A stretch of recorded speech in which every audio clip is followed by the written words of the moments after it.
Kita awali dengan informasi pertama. Pembangunan infrastruktur jalan di wilayah Kabupaten Oku menjadi perhatian pemerintah Kabupaten Ogan Komering Ulu. Seperti jalan rusak di kawasan Tanjung Lengkayap, Kecamatan Lengkiti akan segera diperbaiki.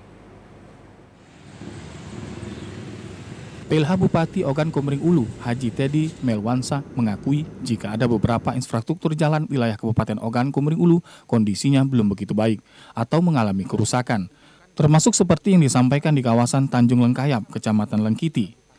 Pihaknya pada awal Maret tahun ini masuk bertugas di Kabupaten Oku dan Pemkab Oku sedang melaksanakan musyawarah perencanaan pembangunan atau musrenbang.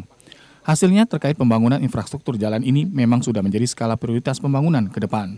Dinas Pekerjaan Umum Kabupaten Oku bisa menganggarkan dana pembangunan infrastruktur jalan ini, baik itu untuk perbaikan jalan yang mengalami rusak maupun lainnya. Saya lihat itu sudah masuk dalam skala prioritas.